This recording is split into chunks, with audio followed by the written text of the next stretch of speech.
Assalamualaikum warahmatullahi wabarakatuh. Baik, kita lanjutkan ya pertanyaan berikutnya. Untuk menyikat waktu di sini,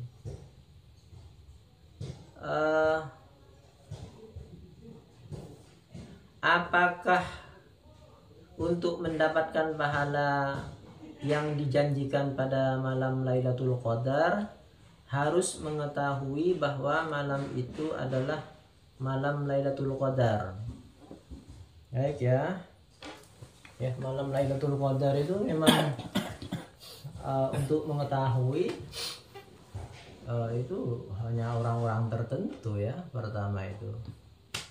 Jadi memang ini sudah ada dalam pembahasan kalangan ulama dari semenjak zaman dulu mengenai ini ya.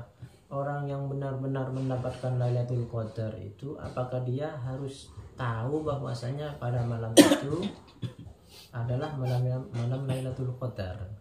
Di sini ada khilafiyah itu dalam fatwanya Ibnu Hajar itu, ini ada pertanyaan seperti itu memang persis ya. Dan Ibnu Hajar itu menyampaikan dua pendapat, ada khilafiyah. Yang pertama memang ini yang paling istimewa itu, memang disyaratkan orang yang mendapatkan keutamaan Lailatul Qadar harus mengetahui bahwasanya malam itu adalah malam Lailatul Qadar. Kalau itu susah, makanya harus banyak fokus dan mengetahui tanda-tandanya begitu ya. Kalau ini susah, sebagaimana ini yang disampaikan Imam Nawawi kan begitu ya.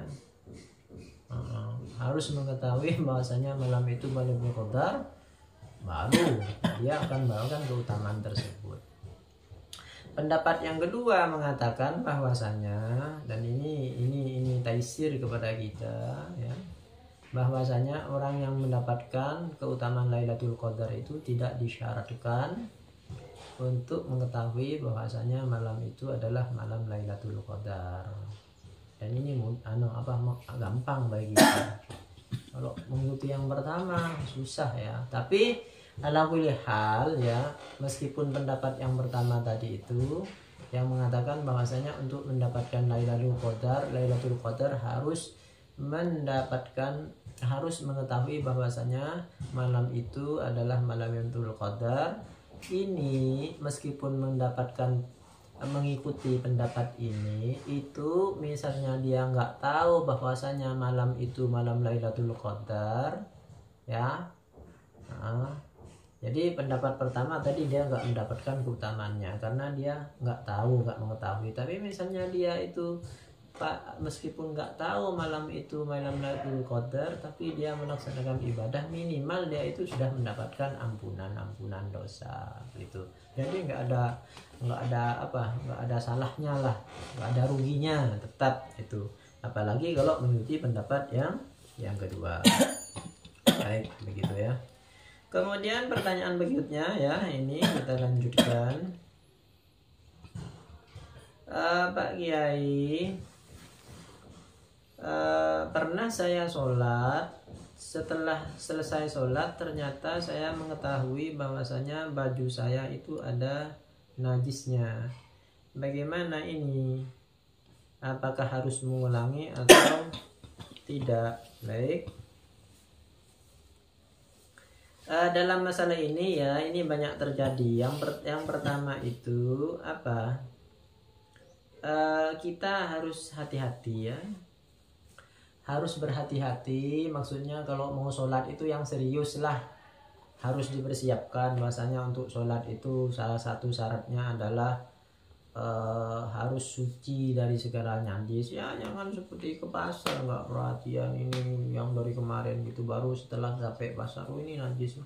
Sebisa mungkin begitu. Akan tetapi apabila Anda itu sholat misalnya itu kebetulan setelah selesai, di situ melihat bajunya atau sarungnya najis, ini bagaimana? Ini juga ada khilafiyah. Itulah ya, dalam salah satu kitabnya itu Imam Sya'roni mengatakan di antara rahmatnya Allah Ta'ala kepada umatnya Rasulullah menjadikan ulama-ulamanya ini umatnya Rasulullah, ulama-ulamanya itu yang mujtahid, apalagi yang mujtahid mazhab itu ada berapa kaul-kaul khilafiyah, sehingga ini memudahkan kepada kita misalnya tidak mampu mengikuti satu pendapat tapi ada pendapat lain yang memperbolehkan. Ini adalah salah satu rahmatnya Allah Ta'ala lewat Rasulullah. Oleh itu kita harus bersyukur ini ya, karena hukum dalam umatnya Rasulullah ini banyak khilafiyah itu, ikhtilaf itu sangat banyak, beda dengan umat-umat terdahulu, termasuk dalam masalah ini ya, masalah sholat ini. Misalnya itu dia sholat, setelah sholat dilihat ada sarungnya, bajunya itu ada yang najis, bagaimana? Menurut kaul jadid di sini itu harus mengulangi lagi ya, karena suci dari najis itu merupakan syarat sahnya sholat. Ini pendapat yang berat.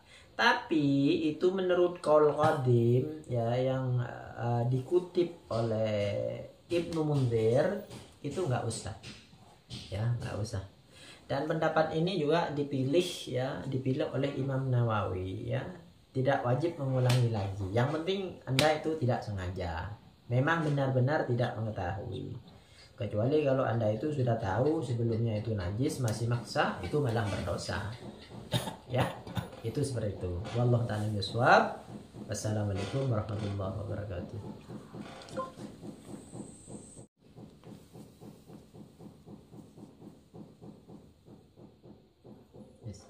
Assalamualaikum warahmatullahi wabarakatuh.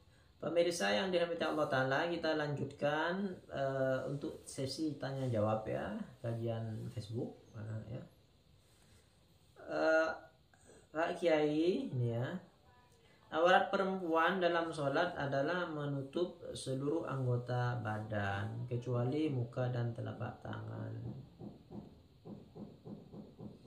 Panjang pertanyaan, langsung saya baca.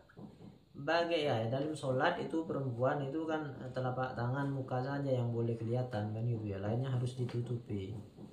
Bolehkah atau batalkah sholatnya seorang wanita ketika sebagian auratnya terbuka atau terlihat ya, seperti yang disebutkan? Apabila tidak boleh atau tidak sah atau batal, bagaimana solusinya? Baik, saya paham itu ya pertanyaannya. Memang di sini itu banyak di antara saudari kita itu ada tasahul ya. Itu pakai mukena seenaknya sehingga ketika takbir atau bagaimana itu kelihatan. Apalagi kalau mukenahnya itu gombrong gitu ya, kebesaran gitu. Oleh karena itu ini juga harus hati-hati itu ya, diperhatikan itu agar supaya sebelum atau mukenah Anda itu sebelum sholat perhatikan itu jangan sampai ada aurat yang terbuka ketika nanti melaksanakan sholat, karena apabila ada terbuka itu memang membatalkan ya. Misalnya itu kita di sininya itu tidak rapat, ketika takbir itu terbuka kelihatan, itu batal. Itu dalam mazhab Syafi'i memang sangat ketat sekali. Kemudian di sini menanyakan jika batal bagaimana solusinya? Ya, solusinya itu adalah mengikuti atau taklid kepada mazhab Hanafi atau Hambali. Karena dalam mazhab Hanafi dan Hanafi dan Maliki ya, bukan Hambali. Dalam mazhab Hanafi dan Maliki di situ ya ada yang berpendapat atau pendapat di mazhab mereka, jika aurat hanya terlihat sedikit maka itu tetap sah ya. Tetap sah ya. Tetap sah artinya ini ya tadi itu dalam pertanyaan sebelumnya itu dikatakan bahwasanya rahmatnya Allah Ta'ala lewat umatnya Rasulullah di sini adalah menjadikan beberapa mazhab ulama-ulama yang ada khilafiyah termasuk dalam masalah mukennah di sini ya. Tapi jangan menjadikan Anda tasahul ya, mempergampang masalah gitu. kita madhab Syafi'i harus konsisten pada madhab ini. Akan tetapi apabila terjadi satu hal yang tidak sengaja, misalnya setelah sholat itu ternyata ada yang bolong atau terbuka, ada yang mengatakan temannya tadi aku waktu sujud kelihatan anunya begini orangnya. Kalau hanya sedikit itu di madhab Hanafi dan Maliki itu tetap sah. Meskipun dalam madhab pandangan Maliki itu sah, tapi haram, tetap ada keharaman. Yang berikutnya di sini, apakah wajib mengqodoi sholat orang yang dibius karena untuk operasi? Ini ya menarik juga ini ya. Orang yang mau dioperasi, orang yang mau dibius itu, tapi bukan bius memang ada kepentingan untuk pengobatan. Kan nggak sholat, misalnya operasi dia masuknya dari jam 11 siang baru selesai nanti jam 11 malam gitu, kan berapa sholat yang ditinggal. Lah ini orang dibius itu sudah hilang akalnya, jadi itu nggak wajib untuk mengqodoi ya.